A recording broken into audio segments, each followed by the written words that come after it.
Irena French, historyczka sztuki i muzealniczka. Od ponad 20 lat pracuje w Muzeum Śląska Cieszyńskiego. Od 3 lat na stanowisku dyrektora. Obszarem jej zainteresowań jest wielonarodowościowy i wielowyznaniowy Śląsk Cieszyński z podkreśleniem historii 2 społeczności, których w Cieszynie już nie ma – Żydów i Niemców. Od kilku lat pełni funkcję społecznej opiekunki cmentarzy żydowskich w Cieszynie. Powiem szczerze, że jak przyszliśmy tu po pierwszym etapie pracowania kamieniarza, to prawie żeśmy się tu popłakali.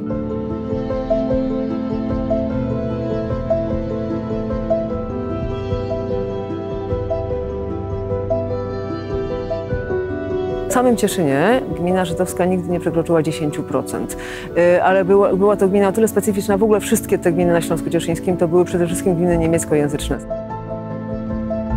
Dosyć duże zaskoczenie polega na tym, że przychodzą tutaj ludzie i widzą na cmentarzu żydowskim niemieckie napisy, niemieckie nazwiska i niemieckie inskrypcje.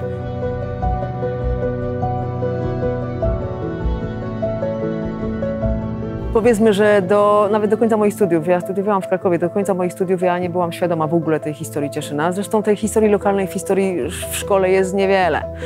Czyli dopiero rozpocząwszy pracę w muzeum, powiedzmy, poznałam historię Cieszyna i Śląska Cieszyńskiego, owszem, ale jednakowoż ta historia gminy żydowskiej była daleka bardzo. Przez te 30 lat, prawie 30 lat mieszkania, będąc cieszynianką, 30 lat ponad, nigdy nie byłam na żydowskich 2 cmentarzach. To też jest zupełnie inna strona miasta, nie ta moja. Dopiero w roku 2019 najpierw zdarzyła się tragedia, ponieważ zmarł mój przyjaciel za ściany w muzeum z działu fotografii, Mariusz Makowski. Absolutnie przedwcześnie zmarł i jego miejsce w Zamku Grodzieckim zajął Jacek Proszyk, który jest bardzo znanym judaistą i który inwentaryzował stary cmentarz. I on zaprosił pracowników Muzeum Śląska Cieszyńskiego na spacer po cmentarzu. Taka była jego inicjatywa. I spędziliśmy tam 3 godziny, podczas których ja zrozumiałam, że stary cmentarz żydowski w Cieszynie jest najważniejszym pośród tej trójcy może takich najważniejszych cieszyńskich zabytków, czyli tej rotundy Świętego Mikołaja z XII wieku, która jest na 20 złotówce oczywiście, i kościoła Jezusowego, tego największego w Polsce kościoła protestanckiego. W tej trójcy się znajduje najważniejszych 3 zabytków tego miasta.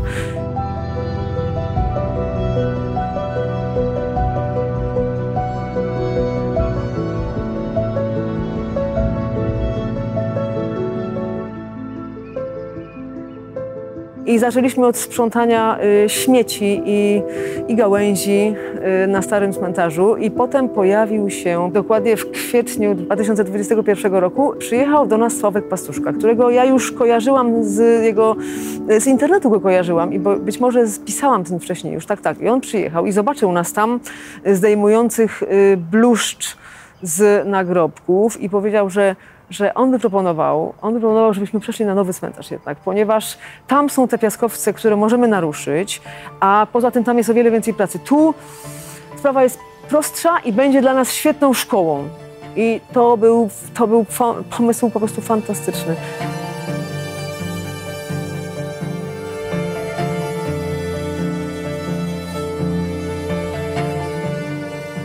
Przez te 4 lata, przez te 4 sezony letnie odkryliśmy spod bluszczu i spod humusu ponad 250 nagrobków. Także okazało się, że mnóstwo tego tutaj zostało i że co więcej, te nagrobki są w niezłym stanie i że można je postawić. I potem zdarzył się cud.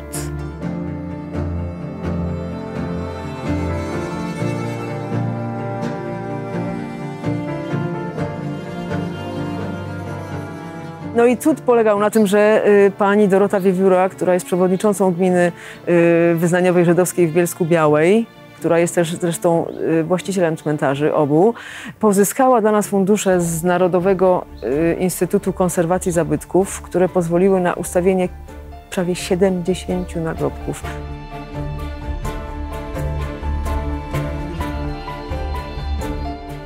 Przyjaźń, jaka się zawiązała w tej grupie, jest fantastyczna i mamy tak wielką satysfakcję z tego, że przywracamy pamięć tych konkretnych osób. Zależy nam strasznie, żeby żeby ta pamięć o konkretnych osobach była przywrócona. Nie chodzi nam o, przepraszam, nie chodzi nam o dom przedpogrzebowy, ani o te bramy, ani o ogrodzenie, nie chodzi nam o nagrobki. Najważniejsze są nagrobki, ponieważ one skrywają szczątki tych osób, które tu kiedyś żyły. I odkrywając je, a w jaki sposób je odkrywamy, nie mając ani ksiąg metrykalnych, ani ksiąg cmentarnych, właściwie nic, nie mając nic, mamy tylko cmentarze. Czyli spis nazwisk, który powstał na bazie inwentaryzacji cmentarza, jest tak naprawdę spisem mieszkających w Cieszynie Żydów.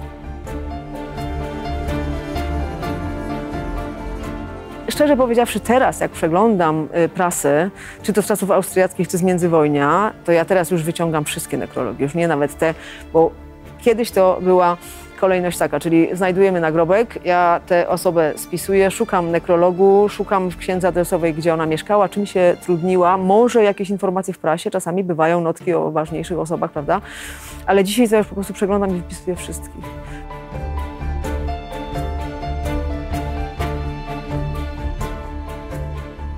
Kiedy zaczynaliśmy tę pracę, to znane było około 40 nagrobków, czyli 40 osób tu pochowanych. Dzisiaj po tych 4 sezonach, czy tych 4 latach mamy ponad 300 nazwisk, ponad 300 osób, wiedząc, że jest tu około 600 pochówków. Także te 300 osób to jest wiedza, której byśmy w żaden inny sposób nie uzyskali i szczerze powiedziawszy, niewielu wierzyło, że tę wiedzę uda się pozyskać.